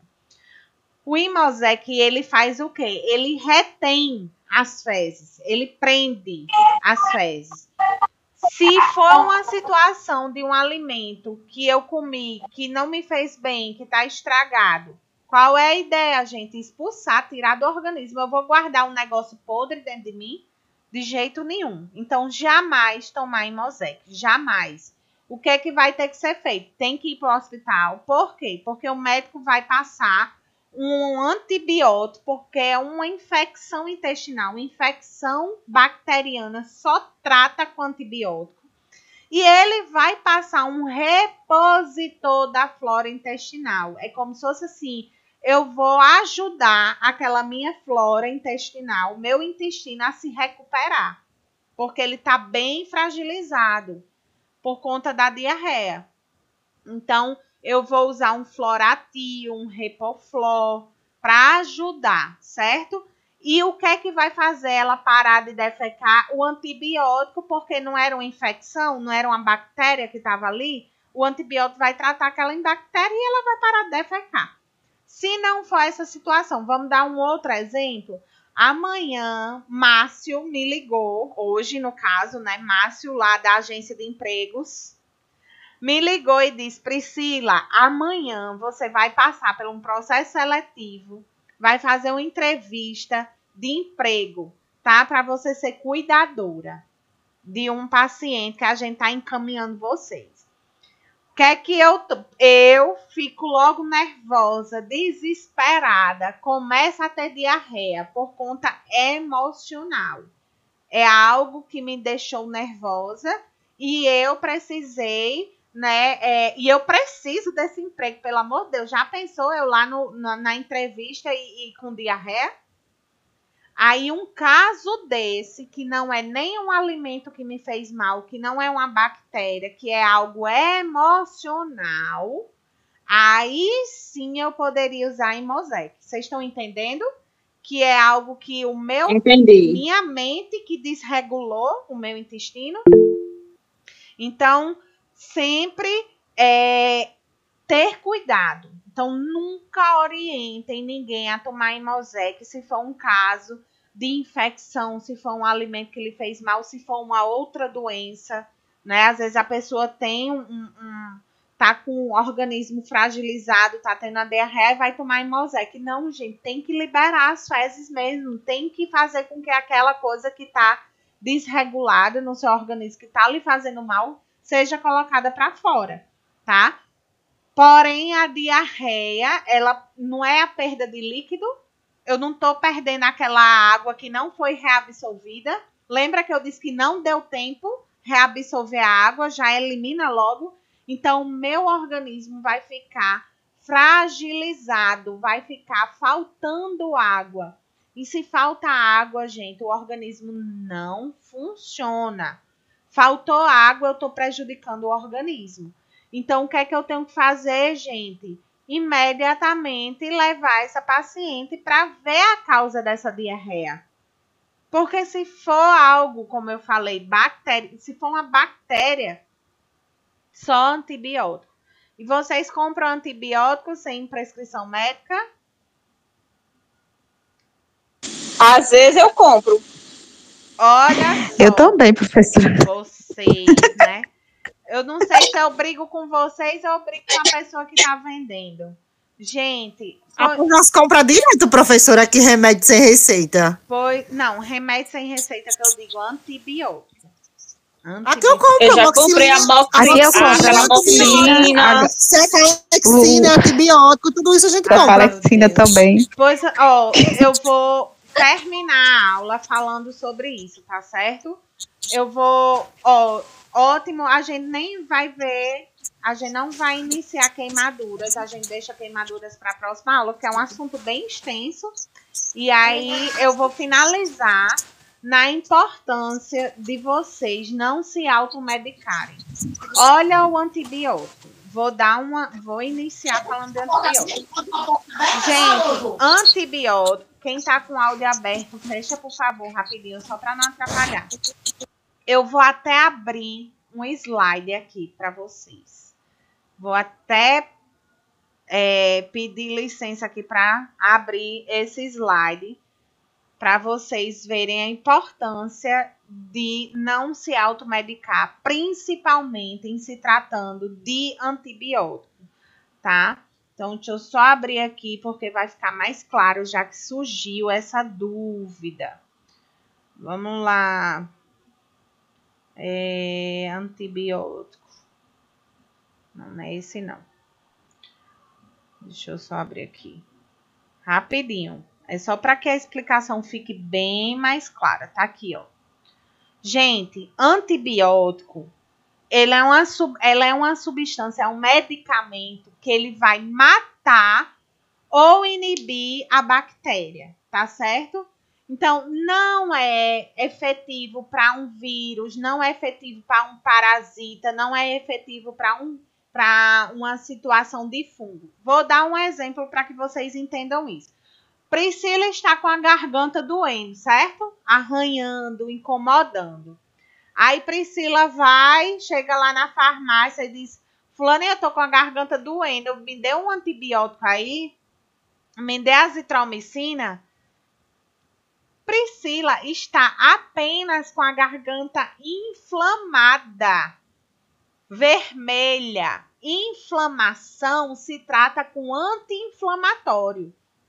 Inflamação não se trata com antibiótico. Eu só vou precisar de antibiótico se for um caso de bactéria. Então, minha garganta está cheia de pus. Aí sim é um caso de bactéria. Aí vamos supor que eu, Priscila, fui e comprei a azitromicina, porque minha garganta está doendo. E uma vez eu fui para o médico e o médico disse que garganta doendo era para eu tomar uma azitromicina. Aí eu vou lá e compro a azitromicina. Sabe o que é que vai acontecer? O meu organismo vai acabar se acostumando com aquele medicamento. E se um dia eu tiver uma bactéria no meu corpo e o médico passar a azitromicina, aquela bactéria vai rir da minha cara. Vai dizer assim: ei, menina, isso aqui eu já conheço, não me mata não. Então, o corpo vai começar a ter resistência àquele medicamento, de tanto que você está tomando antibiótico sem necessidade. Então, nem toda bactéria, nem toda dor de garganta se trata com azitromicina. Nem toda infecção urinária se trata com cefalexina. Às vezes, precisa ser outra bactéria, ou precisa ser outro antibiótico. Aí deixa eu dizer mais, para que vocês entendam melhor ainda. Vamos supor que aqui, certo? Aqui, ó, são as bactérias que estão na minha garganta, essas amarelinhas, essas laranjas e essas vermelhas. São bactérias que estão lá na minha garganta tá cheia de pus. Aí eu tomei o antibiótico, azitromicina, certo? Por conta própria, por nenhuma indicação de médico. Tomei 3 dias. Com 3 dias, os meus sintomas, acabaram. Com 3 dias. Aí eu parei de tomar o antibiótico, porque com 3 dias acabaram os sintomas. Eu não estou sentindo mais nada. Olha o que é que aconteceu. Com 3 dias de tratamento, só deu para matar as bactérias mais fracas que estavam na minha garganta, que são essas amarelas. Só morreram as fracas. As fortes ainda estão aqui. E o que é que vai acontecer com essas fortes? Elas vão se reproduzir, se multiplicar. Olha só elas multiplicadas. Olha como ficou. Me diga uma coisa. Aqui tá pior ou melhor do que essa situação? Aqui só tem bactéria forte. E aqui tem umas bactérias fracas. O que é que vocês acham? Aqui tá pior ou melhor do que aqui? Responda, meu povo. Essas bactérias aqui, essa situação... Ficando mais resistentes, professora. Exatamente. Gente, entendam. Eu vou até olhar para vocês. Se eu tinha bactérias fortes e fracas, tomei 3 dias de antibiótico, eu achei que eu tô curada. Mentira, só matou as fracas. E aí fez com que parasse os meus sintomas. Só que as fortes ficaram lá. E o que é que vai fazer? Você não vai tomar mais medicamento. Aí aquelas bactérias fortes começam a se multiplicar. Ou seja, ficou uma situação pior do que antes. Aí você vai começar a sentir dor de novo na garganta. De forma pior. Aí você diz, ai meu Deus, eu tomei só 3 dias, tinha 5 comprimidos. Eu vou tomar agora os outros 2 que faltou, não é assim? Que voltou a dor? Gente, as bactérias vão rir de você.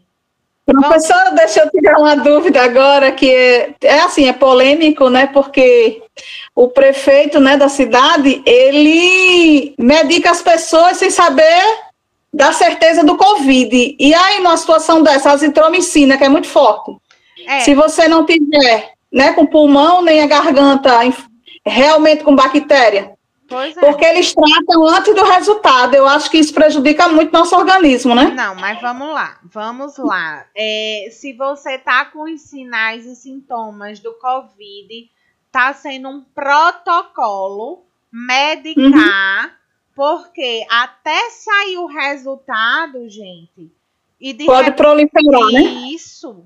E aí é mais coerente fazer isso do que esperar e se agravar. Tá certo? Aí é uma situação atípica, é uma situação que a gente não tem conhecimento 100% desse vírus. Então, a gente tá fazendo de tudo para evitar a morte. Eu falo isso porque eu tive os sintomas, mas deu negativo. Mas aí eu já tinha tomado. Sim. Eu tomei ivermectina, que eles passaram, e tomei o azitromicina. É o protocolo.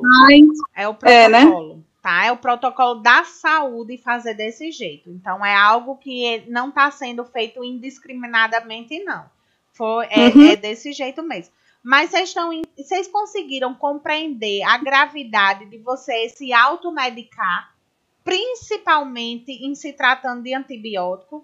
O antibiótico, gente, se você toma sem ter uma necessidade, o corpo vai criando uma resistência daquele antibiótico. E no dia que você precisar, as bactérias vão fazer rir de você, porque vai dizer, o organismo já acostumou com aquilo ali, já criou uma resistência. Então, pelo amor de Deus, parem de se medicar, parem de se automedicarem, isso não existe. E antibiótico é algo sério, algo grave, que não pode estar tomando de forma indevida. Porque quando você realmente tiver necessidade de tomar o medicamento não vai fazer efeito. Certo? Conseguiram compreender isso, gente?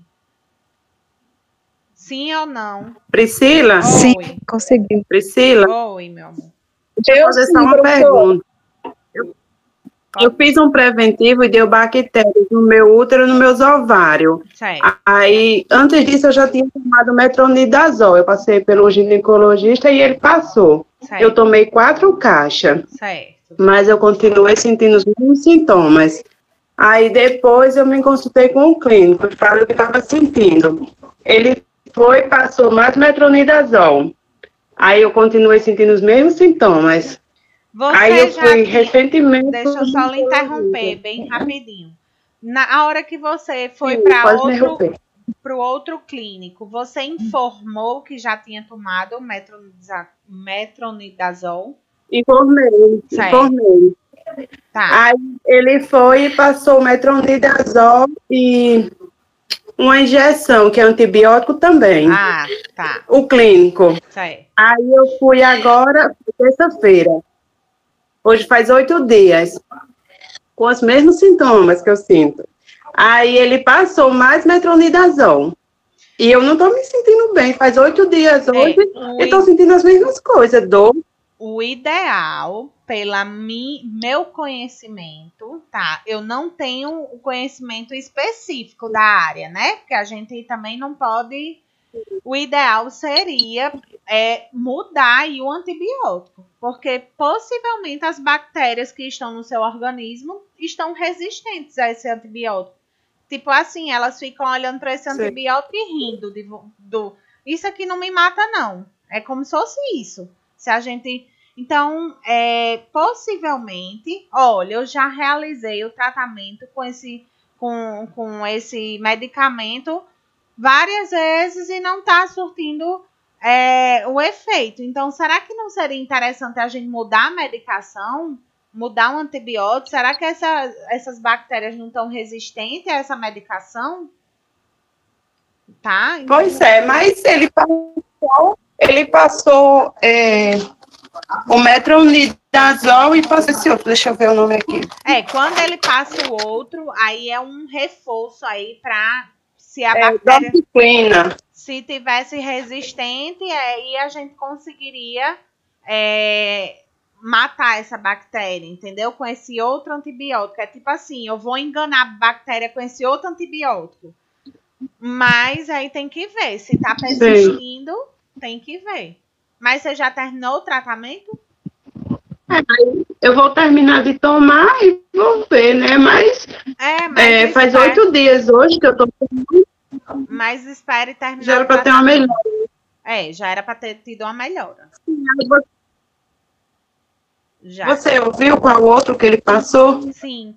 Então, o ideal... Assim, ouviu qual outro nome? Ouvi. Aí, de repente, você terminou o tratamento, continua sentindo os sintomas, tem que voltar. A gente não pode brincar com bactéria, não. Eu fico assustada, né? Porque bactérias, eu fico morrendo de medo. Bactéria não pode deixar pra lá, não. Mas vai dar certo. Viu? Não deixe de ir se persistir os sintomas. Tá certo? Pois tá, Priscila. Obrigada, viu? De nada, meu amor. Gente, alguma dúvida em relação ao conteúdo de hoje, gente? Sim, uma coisa que eu esqueci de falar. No caso de diarreia, claro que vocês vão ter que ajustar a alimentação. Não dá pra gente ficar aí comendo qualquer coisa, né? Tendo em vista que a pessoa já tá com o intestino irritado, já tá com o intestino fragilizado. Então, a gente deve aí buscar alimentos que sejam pobres, né, em gorduras, que não tenha gordura aí. Comer bastante banana, né, Priscila? E maçã? Pois preferir frutas, né?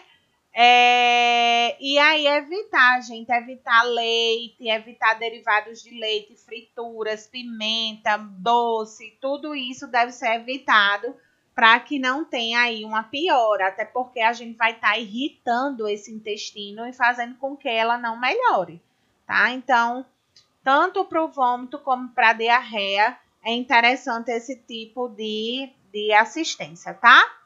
Então, a gente finaliza por aqui. Quero saber se tem alguma dúvida, se gostaram da aula. Sim, A dúvida que eu tenho é se vai voltar a próxima semana presencial. Ô, mulher, a dúvida que eu tenho também. A gente tá dependendo do decreto, né? Enquanto não liberarem a gente não pode ir. Professora, Oi. a aula vai ser gravada, né? Pra gente ver depois direito. Sim. Umas coisas que, né? Sim. No grupo, a senhora vai botar? Sim. Vou sim. Gente, eu vou fazer a chamada, tá certo? Próxima aula a gente vai ver queimadura. Você estava gravando, Priscila? Tô gravando. Primeiro nome eu... Porque eu não tô vendo o nome, que geralmente quando eu tô no do IF aparece pra gente. O quê? Nome gravando. Não, tá gravando sim, ó. É porque, ó. Tá vendo? É no teu, lá embaixo. Tá certo. Obrigada. Vamos lá. Eu vou fazer a chamada. E próxima aula a gente vai ver queimaduras, certo? E vamos ver algumas manobras. A manobra de desengasgo, tá? E vamos ver a parte de sangramento nasal. Ana Cláudia está presente, né? Está aí participando. Sim, professora. Angélica também está presente. Bárbara Celi está presente? Ai, gente, antes da chamada, meu Deus, já ia esquecendo. Jamais posso esquecer. Sexta-feira, a gente vai ter a nossa Sexta Mais, certo? O CRA vai estar divulgando durante a semana essa Sexta Mais, mas eu gostaria de falar com vocês. Não só mostrar a divulgação, mas eu gostaria de divulgar. Sexta Mais, a gente vai estar convidando uma psicóloga, tá? De fora, para estar fazendo aí um debate com vocês em relação àquele caso Henry. Vocês viram aquele menininho que faleceu? Pois é, a gente não vai falar sobre questões policiais, sobre investigação, não. A gente vai falar sobre as questões psicológicas, certo? Então, a aula, ela vai ser voltada, a palestra, ela vai ser voltada para a questão da saúde mental em si, tá? Então, eu gostaria que vocês participassem, Ela machucou a perna. principalmente porque a gente vai estar trazendo uma profissional de fora. E aí eu gostaria que vocês participassem. A gente vai estar enviando o link para o grupo. E aí a transmissão vai ser no Facebook, como toda sexta-feira está sendo. Então eu gostaria muito que vocês se fizessem presente lá, debatendo, colocando as dúvidas de vocês, porque é um momento que a gente tem para oferecer para vocês, né, com uma profissional diferente, uma profissional que não é da instituição, e aí para estar enriquecendo aí o conteúdo de vocês, né, o conhecimento de vocês, tá certo? Então, eu conto com a participação de todos, vai estar lá disponível na sexta-feira. As meninas do CRA mandam o link para vocês do Facebook e vocês podem estar aí acompanhando. Então, vamos voltar aqui. Ana Cláudia, Angélica, ok. Bárbara Celi. Certo. Bárbara Celi. Não. Obrigada. Beatriz também não pôde participar hoje, né? Ela disse que estava viajando. Camila Mendonça, já coloquei aqui, presente. Ela deu uma saidinha agora, mas participou da nossa aula, interagiu, inclusive. Deise está presente? Não. Eliene está presente. Tô aqui, tô aqui. Francisca Pereira também está aí firme e forte. Francisco Vou sair, também, professora. Tá certo. Francisco está presente. Tchau. Professora, a senhora pode botar a minha presença aí que eu já vou sair. Miliane, tá certo, Miliane. Gabriele Silva. Professora, eu vou desligar. Tá, gente. Vamos. Tá. Na próxima semana. Por favor, eu preciso ouvir os colegas. Gabriele Silva não está. Tá ouvindo.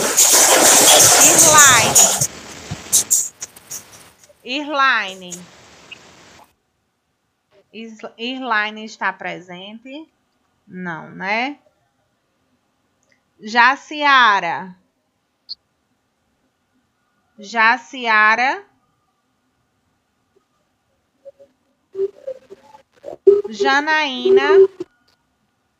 está presente, certo.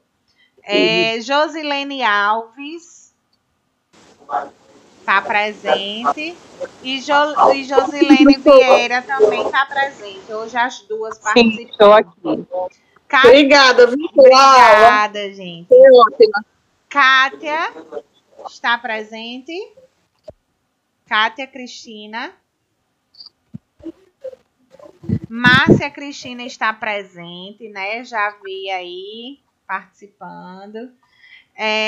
Maria Alcilene. Alcilene está presente. Maria do Livramento.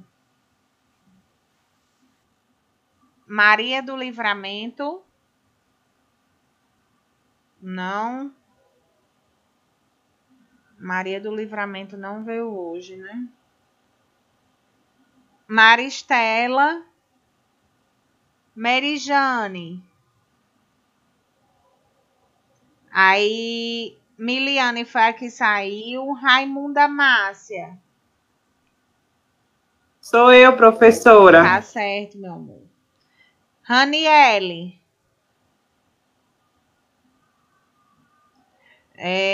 Renata. Professora, eu não tô na lista ainda de chamada. Tá, meu amor, é porque fica no final, viu? Ah, Eu já tá, coloquei. desculpa. Porque como eu coloquei a mão, aí fica lá no final.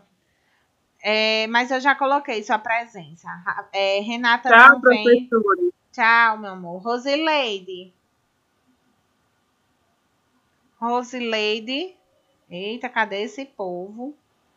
Rosimar está presente. Sandra Maria. Tô aqui. Sandra também não. Posso sair, né, professora? Pode, meu amor. Sandra não veio e Tânia também não. Faltou foi gente hoje. Ave Maria. Então, gente, gostaria de agradecer a participação de vocês hoje. Foi maravilhoso. Gabriela, chamei, mulher. Ah, pô, não escutei, não. Eu coloquei sua presença, viu?